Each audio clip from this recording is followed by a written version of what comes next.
bro host. I'm Darrenteed. I'm doing a live recap tonight of the fights. I'm here with my co-host extraordinaire, not Cash from Money. Cash Money, not from my channel, but shout him out. Bro talking for Fight Bloodline. Thank you Fly for having me on, Bloodline, Darren. not a problem. Thank you for being here. We're just here to give you a little live recap of what went on tonight. If you weren't able to catch the fights, we're happy to fill in the gaps for you.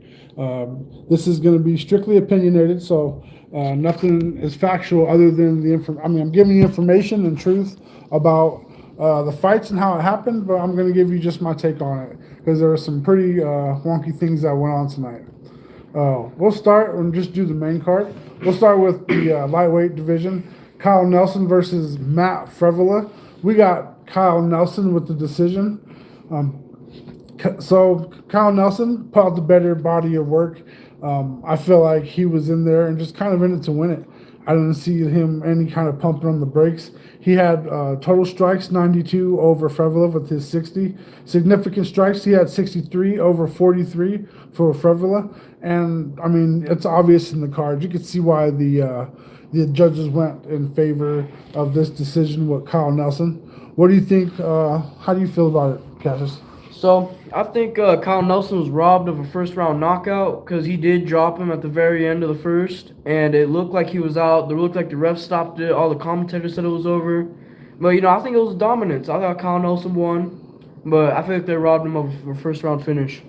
I don't think he was robbed of anything because he didn't knock him out and they didn't call it Yeah, a knockout. but he dropped him, but I feel like they called it. But I mean, he took the knockdown. He got the yeah, knockdown, so he didn't get robbed of it. I mean, he got it to his he advantage. won. So yeah, Absolutely. for it to go to Matt Frivola, it would be crazy. Yeah, the judges. I mean, in regard, I mean, they had some pretty weird things to judge based on just how some of the things went. Next one we had Charles Jourdain versus Davy Grant. And my fault. I know I said he got knocked the fuck out. It wasn't a knockout. It wasn't a knockout. It was a submission. But it was just nice to see him, get his ass whooped. He's ruined a couple of my parlays, and I was just waiting to watch this day to gloat over Davy Grant. If you did not watch the fight, Charles Jourdain, It's a bisexual satanic. What the? don't even read that shit. If you did not watch the fight, Charles Jourdain had 25 total strikes over 9. 25 significant strikes, which he had. Davy Grant had only 9. If you watch the fight, it would look kind of back and forth. Some of Davy Grant's power looked like it was kind of bothering Jourdain, but it wasn't affecting him like you thought it would. He obviously, he ran away, got him down, took him with the submission. Davy Grant just kind of faded, I felt. I feel like he overwhelmed him, going power for power, lick for lick. I felt like Davy Grant was starting to feel the effects of the power more so than what Charles Jourdain did, and overall just kind of overwhelmed him and got him to the ground and finished him there for a submission. What do you think, Cash? I thought Charles Jourdain definitely looked more technical tonight. I think he dominated on the ground, and that flying knee was crazy. He caught him right on his face, like it was Did he hit him bad. with a flying? I didn't think he Yeah, landed that. he hit him. No, it was a flying knee. It busted up his nose. I thought they were gonna stop it when he was with the ground and pound, but he found the finish, found the sub, and yeah, I thought it was a really good fight for as long as it lasted. Yeah, I mean it was pretty easy. You know what I mean? It was pretty easy. I won't say easy, but Davy Grant just seemed like he didn't put It out was a predictable. right. Davy Grant, He's usually a dog. he had a good fight. His last one, he Mm-hmm. really disappointed me in my Yeah, parlay last time. he really But sells moving parlays. on to the next one, we got Manon Firo and Jasmine Jasdavicius.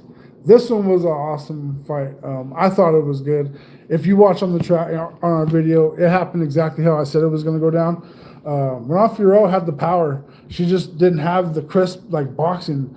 Javicius was getting in there, and she wasn't landing anything significant, but enough to do a little bit of damage. And I felt like it was just like momentum of her building confidence because she kept moving forward until Manon Firo threw an overhand. I think it was a left, and Caught her with like the Carter cross.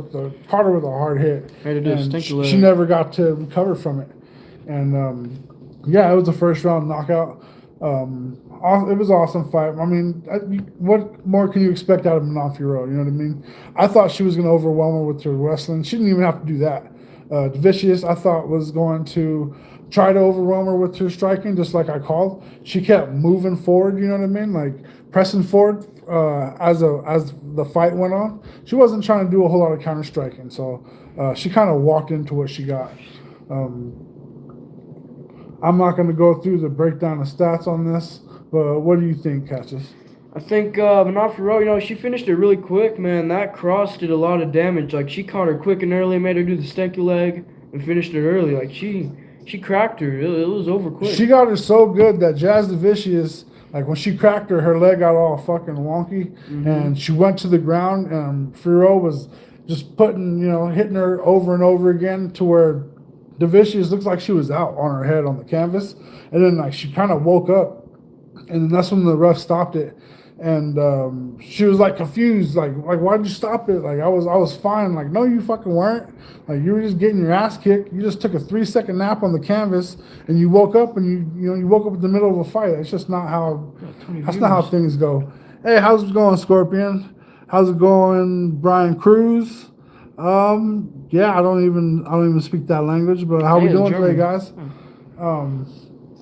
2016. Thank you guys for popping in. Thank you for your support.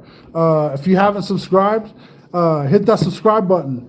We've got a lot of intriguing information, and we're just here trying to get out a little bit of what happened tonight for those who didn't get a chance to check it out. Next one, we got Marlon Vera versus Alman Zahabi. I personally took Marlon Vera. I thought he was going to take it because usually he's the more doggy of the fighter, but not at this point. Zahabi, it went to a decision. Zahabi got the decision, but I don't see how Zahabi like moving on and doing anything. Like he didn't put him away or do anything significant.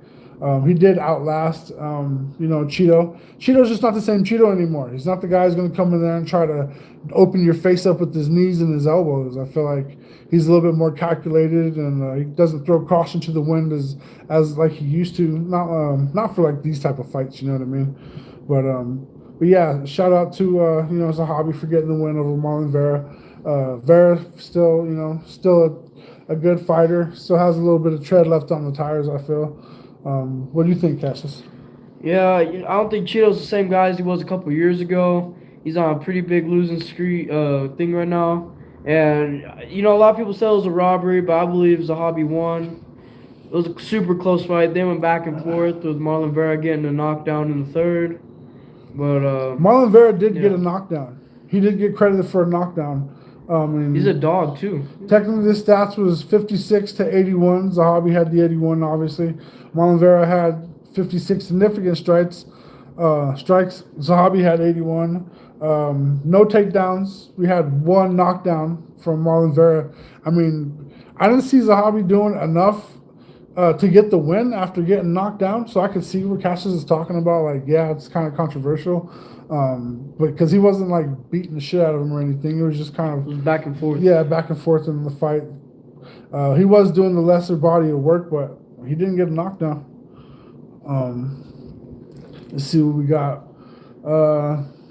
Next up, we got the welterweight co-main event. We got Kevin Holland versus Mike Malott, which was an interesting fight. It looks like it was a little bit of back and forth. It looked like Mike Malott's power was affecting Kevin a little bit more than he would have liked to have.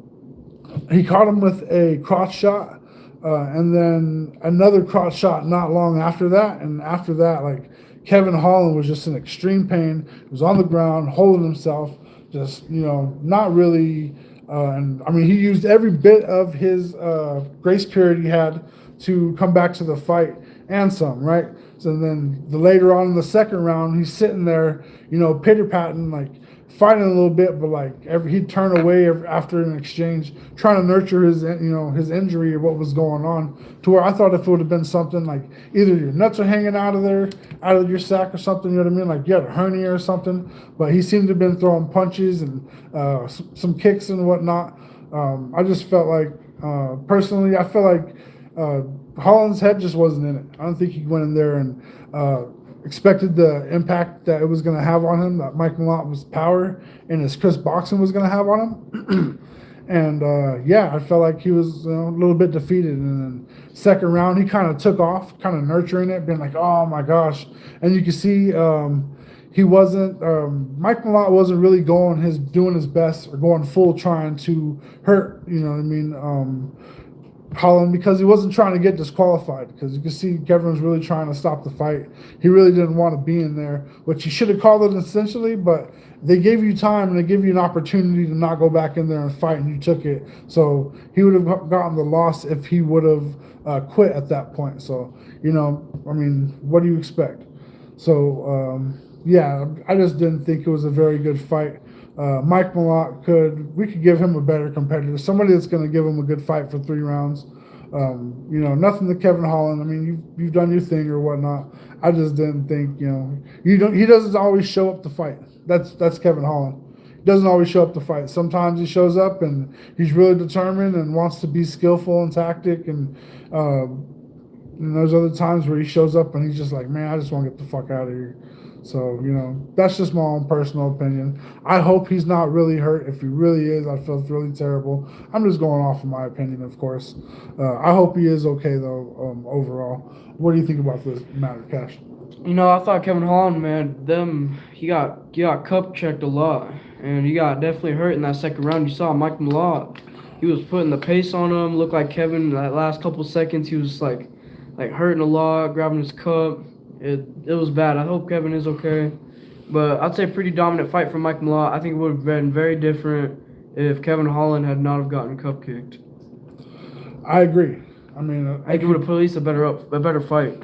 It would have been a much better fight. Look at it this way. Malott got the decision, and he had 50 total strikes out of 100. Kevin Holland landed 76 out of 162. Significant strikes, they're pretty even. 49 for Malott, 52 for Kevin Holland. And takedowns, I mean, as you can see, total strikes 50 to 76. Like, there's a big difference. Like, Malott only had 50 strikes. But, for him to still win the fight, it just shows you the caliber of the magnitude of, the magnitude of the impact of what was going on with Kevin Holland, because he wasn't trying to throw any inside leg kicks anymore, wasn't trying to teep, he just wasn't trying to go towards that groin area. And I understand. I mean, I respect it, Mike Malott, because personally, if I saw somebody in there with an injury and your stomach's hurting, I'm kicking you in your fucking stomach. You know what I mean? Like, that's just the name of the game. So Mike Malott was much nicer and more graceful than a lot of people would have been. Basically like Drew Dober. So, main event of the evening, Renner D. Ritter, Brendan Allen. Man, what an awesome fight to watch. It's very gratification, a lot of gratification for me. I'm just not a big fan of D. Ritter. Yeah, I feel like his style, he's won enough to where it's got him to a certain point, but it hasn't pushed him to where he's had to elevate. And what I mean by that is, like, he hasn't been forced to evolve. He's been like this one-trick pony to where he's doing these things on the ground with these guys, and he's smothering them and making them carry his weight, and just not being a very fun, not being very fun to watch personally. And I mean, to watch that snug and hug fest he did with fucking Bo Nickel was just terrible. You know what I mean? Those little hugging dudes just wasted my time for how many rounds was it? 3 rounds? I think it was like 2. Yeah, gosh. I just wasn't into it. It was just a boring fight, and I just want to see him evolve and have to win in other ways. That way we can see him compete with some of these elite fighters such as Brendan Allen, who could stand up and do it, go to the ground and do it on his back, do it on his stomach. Pretty much, It's an all-around good fighter. The guy's just fucking doing it. Let's just say that. I didn't expect him to come out. So they were going back and forth, standing up. It looked like the Ritter was trying to match his energy, standing up on the ground and calling his bluff, and Brandon Allen was just getting the better of him. He was cutting him up. He ended up going to the ground, and we thought Ritter was going to be doing at first he was on the aggression, and he took his back, and he didn't necessarily got any hooks sunk in, but he was more or less trying to get him to carry his weight and trying to bully him up against the fence. And Brendan Allen ended up reversing that and going belly to belly, and he was eventually in Brendan's guard after being in Brandon's guard, he reversed him to where Brandon ended up on top, and from then on, it was just Brandon Allen kicking the shit out of DeRitter, beating him on the ground, beating him to the next move on their chain rolling. He just, everything that Ritter had for him he was just stopping. He was holding him down, and then every chance Ritter would get for them to relax, he was punching the shit out of him. Cut his face up, you know what I mean? Busted his face up really good. Brandon Allen didn't look like he took a whole lot of damage. Just to give you a kind of review, it was 61 total strikes for DeRitter. Brandon Allen had 97. Significant strikes was 9, 22 for Brandon Allen. Takedowns 3 out of 7. Takedowns 1 for Brandon Allen. I mean, each one of them had a submission attempt. I thought there was a point where DeRitter was going to submit him. He had his head in this kind of like weird kind of triangle. Looked like he was going to put him out. Ended up not doing it, obviously. Brandon Allen overcame, and it was just what a masterclass of resilience, not giving up. You know what I mean? And Brandon Allen just went in there not to break. He took this fight last minute. He had every reason, and he was down on the card. If you took him to win tonight, you'd have won big money on this dude. So, it just makes you think about some of these fighters, because even I thought Renner DeRitter, like, I had already had it. I've already lost, like, money betting against him. I was like, you know what? I'll just bet on him, you know what I mean? Because he seems to wear on these guys, you know what I mean? Or get the decision at the end, even though Robert Whitaker got a knockdown on him, and still, he still ran off with the win on that. Some of these things I just don't understand with these judges, and that's fine. I don't have to understand it, but it was nice to see Brandon Allen, putting belt to ass to this freaking fraud check. I don't want to get nasty, but I was happy to see. I wouldn't call him fraud, but he's still good. If he's not the fraud, then is Brandon the truth? These guys are both very good, but I think Reno just had a bad night. Is that what it is? He just had a bad night? I mean, bro, like... He just made a left turn down a fucking highway? Like... You don't know, bro, if he stubbed his toe when he first woke up, bro. My God. But, I think Brandon Allen just dominated. DeRitter had a bad night. He'll be back. I'm sure he will. I just think he was outclassed. He was outskilled.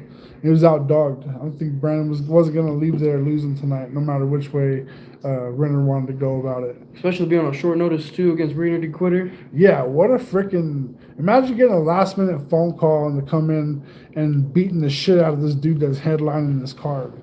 Like... He's originally supposed to be fighting Anthony Hernandez. I think should put a Fluffy. I thought Fluffy would have been a better fight. He would have had a better chance. Now seeing what just went on, I'm not sure if Brandon Allen's fought Fluffy yet. Fluffy would walk him down. I don't know. Brandon Allen? No. Brandon Allen and Fluffy have not fought. But I said if Fluffy were to actually fight tonight, I thought he would have walked down DeRitter. He would have tried. Renner would probably had a better chance of submitting him. I feel like, Brandon just looked strong. He looked real prepared for the person getting a call last minute. He looked like he was really prepared for this fight. Looked like he won the jiu-jitsu class of the fight, for sure. Yeah, absolutely. Like, out-controlled him, mounted him multiple times, found submission attempts. Yeah. Like, if they were to keep going, I bet you he would have found a finish. You're probably right. But, nonetheless, that's what's happened. Oh, shoot. Is this next one? Yeah, this is next weekend. All right. So that's all we have for tonight. I was going to go on to another card, but, next weekend's going to be next weekend. But stay tuned. If you haven't hit it yet, hit this sub button. Subscribe. Hit like. Show your support. You could go to buy us a coffee if you want to buy us a coffee and enter your chance to win some money on the weekend. That's another thing. Phaedra didn't get her bet in this weekend, but I'll do another one and rock with her because I want to win her some money. Tonight was just some weird calls and some very big underdogs hit. Very unpredictable things happen, which that's what's great. We want things that are unpredictable. That's what makes this thing exciting and fun to do, because it feels like everybody's given a level playing field and has a chance to to do something fun. But yeah. So thank you guys for stopping in tonight. I appreciate everybody that stopped in, and thank you for showing your support.